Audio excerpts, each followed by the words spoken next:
തൃശ്ശൂരിൽ വിജയമാണ്, തൃശ്ശൂരിൽ സുരേഷ് ഗോപിയുടെ വിജയമാണ്, അത് BJPയുടെ വിജയമല്ല. ഇതാണ് അനിൽ ബോസിന്റെ വാക്കുകൾ. കാരണം സുരേഷ് ഗോപി എന്ന വ്യക്തിക്ക് കിട്ടിയ അംഗീകാരം, അതുപോലെ തന്നെ അദ്ദേഹത്തെ കുറേയേറെ മോശമായിട്ട് ചിത്രീകരിച്ചിരുന്നു. ഇതിനുള്ള പ്രതിഫലമാണ് അവിടെ കിട്ടിയത് എന്നാണ് അനിൽ ബോസിന്റെ വിശദീകരണം. അത് രാഷ്ട്രീയ വിജയമായി കണക്കാക്കേണ്ട എന്ന്. അല്ല, അദ്ദേഹം സ്വയം വിമർശിക്കുന്നത് നല്ലത് തന്നെയാണ്. അദ്ദേഹത്തിന് പറ്റിയ, അവരുടെ പാർട്ടിക്ക് പറ്റിയ തെറ്റ് പൊതുസമൂഹത്തിൽ പറയുന്നത് തെറ്റ് ശരി ഏറ്റു പറയുന്നത് നല്ല കാര്യം തന്നെയാണ്. പക്ഷെ ഇങ്ങനെയൊന്നും അല്ലല്ലോ മുരളീധരൻ പറഞ്ഞിരുന്നത്. മുരളീധരൻ അവിടെ തൃശ്ശൂർ മത്സരിക്കാൻ വന്നപ്പോൾ പറഞ്ഞത് എന്താ, ഞങ്ങൾ നേമത്ത് ഞാൻ കഴിഞ്ഞ പ്രാവശ്യം പോയി മത്സരിച്ചു, BJPക്ക് ഒരു സീറ്റ് ഉണ്ടായിരുന്നു, അത് ഞാൻ പരാജയപ്പെടുത്തി, അതിനുവേണ്ടി എനിക്ക് വോട്ട് ഞാൻ കൂടുതൽ പിടിച്ച് BJPയെ തോൽപ്പിക്കാൻ പോവുകയാണ്. അത് കഴിഞ്ഞിട്ട് ഞാൻ തൃശ്ശൂർ വന്നിരിക്കുന്നു. ഇന്നലെ പറഞ്ഞത് എന്താ, റിസൾട്ടിന് തൊട്ട് മുന്നേ പറഞ്ഞത് ഞാൻ 1ാം സ്ഥാനത്ത് വരും, BJP 2ാം സ്ഥാനത്ത് വരുന്നുണ്ടെങ്കിൽ പോലും അത് ഇടതുപക്ഷം വോട്ട് മറിച്ചു കൊടുത്താണ് എന്ന് പറഞ്ഞ ആളാണ് ഇന്ന് 3ാം സ്ഥാനത്തേക്ക് പോയത്. ഞങ്ങളെ സംബന്ധിച്ചിടത്തോളം വ്യക്തമായിട്ടുള്ള രാഷ്ട്രീയ അടിത്തറയുള്ളൊരു മണ്ഡലമാണ്. അതിന്റെ അടിസ്ഥാനം തന്നെയാണ് വിജയിച്ചിട്ടുള്ളത്. അതിൽ കാൻഡിഡേറ്റിന്റെ വ്യക്തിപ്രഭാവവും ഒരു പ്രധാന ഘടകം തന്നെയാണ്. തിരുവനന്തപുരം ഞങ്ങൾക്ക് ജയിക്കാൻ കഴിയുമായിരുന്നൊരു സീറ്റായിരുന്നു തിരുവനന്തപുരത്ത്. മഞ്ജുഷ നിങ്ങളൊന്ന് അനലൈസ് ചെയ്ത് നോക്കൂ. 5 മണ്ഡലത്തിൽ CPM വോട്ട് മറിച്ചിരിക്കുക. CPMന്റെ നിലവിൽ MLA-മാരുള്ള മണ്ഡലങ്ങളെ കഴക്കൂട്ടം CPM-ന് ഈ തെരഞ്ഞെടുപ്പിൽ ഇപ്പോൾ LDF-ന് കിട്ടിയത് 34,000 വോട്ട്. വട്ടിയൂർക്കാവ് CPM MLA ഇപ്പൊ കിട്ടിയിരിക്കുന്നത് 28,000 വോട്ട്. തിരുവനന്തപുരം ഇപ്പൊ MLA ഉള്ള സ്ഥലം 27,000 വോട്ട്. നേമം 33,000 വോട്ട്. കോവളം 39, നമ്മുടെ നെയ്യാറ്റിക്കര 35,000 വോട്ട്. ഇതിവിടെ എല്ലാം CPM MLA-മാരുള്ള സ്ഥലമാണ്. 35,000-ന് മുകളിൽ വോട്ട് കിട്ടിയിട്ടില്ല.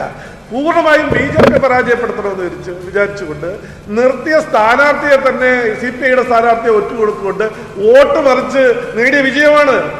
പൂർണ്ണമായും വോട്ട് മറിച്ച് നേടിയ വിജയമാണ്. പക്ഷെ അവിടെ അത് നടന്നില്ല. നിർഭാഗ്യവശാൽ തൃശ്ശൂർ നടന്നില്ല എന്നുള്ളൊരു വിഷമമാണ് ഇവർക്കുള്ളത്.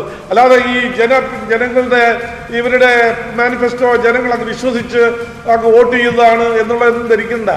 LDF-ലെ CPM-ന്റെ ജനാധിപത്യത്തിന്റെ നടപടിക്രമങ്ങളെ ദുർബലമാക്കുവാൻ വേണ്ടി നിങ്ങൾ ഉന്നയിക്കുന്ന വാദങ്ങളല്ലേ? വോട്ട് മറിച്ച് നൽകിയതിന്റെ അടിസ്ഥാനത്തിലാണ് തൃശ്ശൂരിൽ ജനങ്ങൾ സാധാരണഗതിയിൽ വോട്ട് ചെയ്തു. പക്ഷെ തിരുവനന്തപുരത്ത് വന്നപ്പോഴേക്കും അത് വോട്ട് മറിക്കലായി. അതെങ്ങനെ ശരിയാകും? രണ്ടിടത്തെയും താരതമ്യം ചെയ്ത് പറയുമ്പോൾ ഇവിടെ കഴിഞ്ഞ 2010 ഇതേ രീതിയായിരുന്നു. അവിടെ UDF ജയിക്കണം. MLA ഉള്ള കഴക്കൂട്ടത്ത് എത്ര വോട്ടാണ് ഇപ്പൊ കിട്ടിയിട്ടുള്ളത്? നമ്മുടെ വട്ടിയൂർക്കാവില് CPM MLA ആണ്. എത്ര വോട്ടാണ് ഇപ്പൊ? അങ്ങനെയാണെങ്കിൽ മറ്റു കാര്യങ്ങളാണ്. അങ്ങനെയാണെങ്കിൽ കഴിഞ്ഞ നിയമസഭാ തെരഞ്ഞെടുപ്പിൽ MLA-മാരെ കിട്ടിയ മണ്ഡലങ്ങൾ എല്ലാം പരിശോധിക്കേണ്ടി വരും. അവിടെയൊക്കെ എന്താണ് സംഭവിച്ചിരിക്കുന്നത്? ഇത്തവണ തൂത്തുവാരുകയായിരുന്നു UDF ചെയ്തത്. എല്ലാം പരിശോധിക്കുക. ഞാൻ പറഞ്ഞ 30-35-നും മുകളിലോട്ട് ഒരു മണ്ഡലത്തിന് പോയിട്ടില്ല. CPM-ന്റെ ഇടതുപക്ഷത്തിന്റെ വോട്ട് 1-ന് പോയിട്ടില്ല.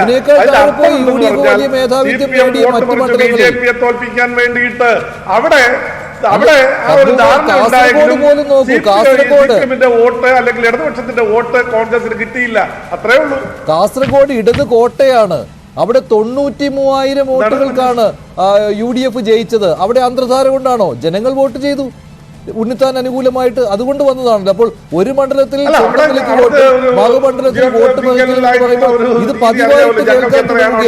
രണ്ട് മണ്ഡലങ്ങളാണ് കൂടുതൽ. അല്ല, അവിടുത്തെ 2 മണ്ഡലങ്ങളാണ് ഞങ്ങൾ കാസർഗോഡും മഞ്ചേശ്വരം അസംബ്ലി കോൺസ്റ്റിറ്റ്യുവൻസിയാണ് അവിടെ എന്തെങ്കിലും കാര്യമായി ചെയ്യാൻ കഴിയുന്നത്. ബാക്കിയെല്ലാം ഇടതുപക്ഷ കോട്ടകളാണ്. അവിടെ ഞങ്ങൾ ഈ നേട്ടം കൈവരിച്ചില്ലേ? നിങ്ങൾ ആലപ്പുഴ എടുത്തു നോക്കൂ.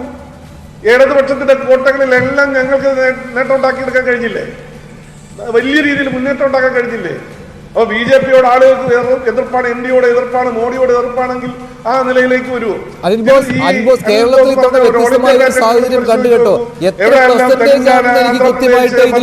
കിട്ടിയിട്ടില്ല. ഒരു സെക്കൻഡ് പത്മകുമാർ, എത്ര ശതമാനം വോട്ട് BJP-ക്ക് കിട്ടിയിട്ടുണ്ട് കേരളം ആകെ നോക്കുമ്പോൾ? കൃത്യമായ കണക്ക് താങ്കൾക്ക് കിട്ടിയിട്ടുണ്ടോ?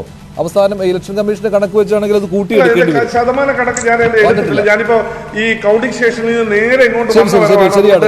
17 കൂടുതൽ എന്തായാലും വന്നിട്ടുണ്ട്. കാരണം 17 കൂടുതൽ വന്നിട്ടുണ്ട്. കാരണം ഒരിടത്ത് ജയിക്കാൻ കഴിഞ്ഞു, തിരുവനന്തപുരത്ത് 2ാം സ്ഥാനത്ത് വരാൻ കഴിഞ്ഞു. ആറ്റിങ്ങലിൽ കഴിഞ്ഞ തവണത്തേക്കാൾ കൂടി, കഴിഞ്ഞ തവണ 248 പക്ഷേ അതെ ആറ്റിങ്ങലിൽ അതെ രണ്ടാം സ്ഥാനത്തെത്തിയ ആളുമായിട്ട് 10,000 വോട്ടിന്റെ 3 ലക്ഷത്തിൽ കൂടുതൽ വോട്ടുകൾ നേടി. ആലപ്പുഴയിലും ഒന്നാം സ്ഥാനം തമ്മിൽ 10-12 വോട്ടാണ് ഒന്നാം സ്ഥാനത്തെത്തിയ ആളും തമ്മിൽ. ശരി ശരി ശരി. പക്ഷേ